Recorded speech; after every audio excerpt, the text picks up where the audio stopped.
was the executive overseer of the Aldrich family. I think it was packaged by the group that did it for radio. Mm-hmm.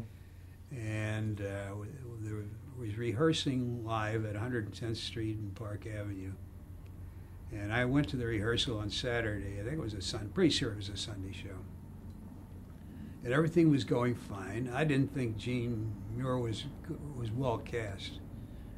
She was too sophisticated for a mother of a brat in the Middle West. But as an actress, she was fine. And I for once, I had dinner with somebody on Saturday night, and that never happened in a long time. And I came back for the first show rehearsal, which was 12 o'clock noon on Sunday. The show was on the early Sunday evening.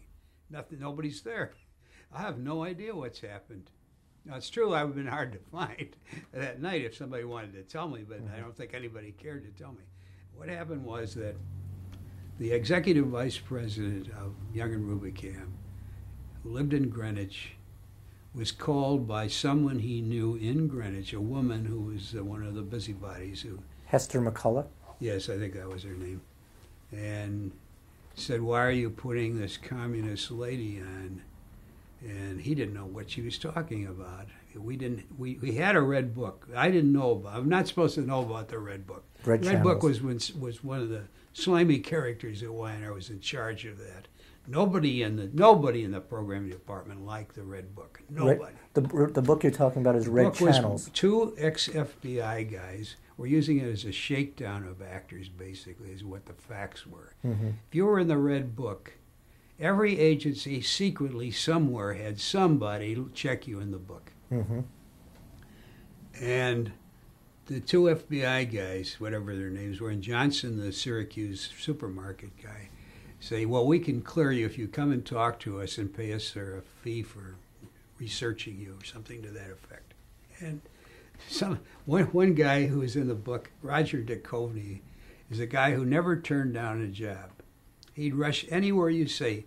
If you call him for a show and he was busy, he'd say, "I can do the rehearsal. Would that be all right?" Mm-hmm. He was wild for money. And one day he was called by somebody. He didn't know the name. Truly, he did not know the name. To read a paper by Tom Paine at a meeting. So whatever it was, he said yes. How much? And yes. He rushed down there. He doesn't know anybody in the meeting hall, anything else. Reads the paper, rushes to his next job. And he's in Red Channels because the group he was talking to was a little left. Mm-hmm. And he gets down on his knees and begs them. He said, "I don't know who they were." And they said, "Well, if you'll pay the fee, we'll check you out again and that'll pay our expenses." And they would clear him. Yeah. So what happened on the set of the Aldrich film? The next day, I found out that Brockway didn't know what to do. He was kind of an Abe Lincoln-esque old-timer. When I say old-timer, I mean in the kindest sense. That didn't know about this new world action that he was getting into, so he called General Foods. And who did he call? He called the head of it, Charlie Mortimer. And Charlie Mortimer said, "Well, what about it?" And I said, "Well, she's contradictory. That's all it takes." Charlie said, "Well, let's cancel the show for this week. We'll talk it over and decide what to do next week."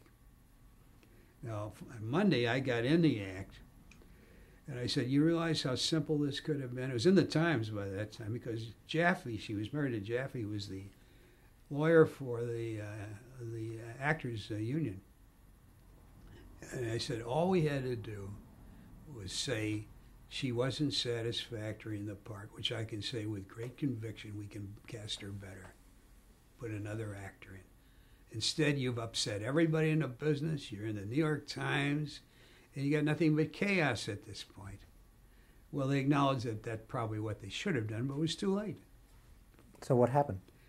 Next week, we had the old mother who played it all her life in the Aldrich family back, and people forgot about it. Jaffe didn't want to push his luck, by the way. He could have pushed a lot harder. So he could have sued for damages. Jean Muir was fired. Yes.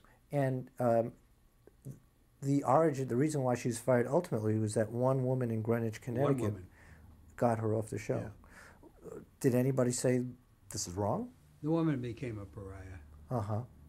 She didn't do much of that anymore. Well, she did it to Larry Adler and Paul Draper too. It accumulated. Right. Bigger pariah. Right. But did anybody at the agency say we have to stick up for Gene Muir? This is wrong, or at the network? Nobody had a chance. Uh huh.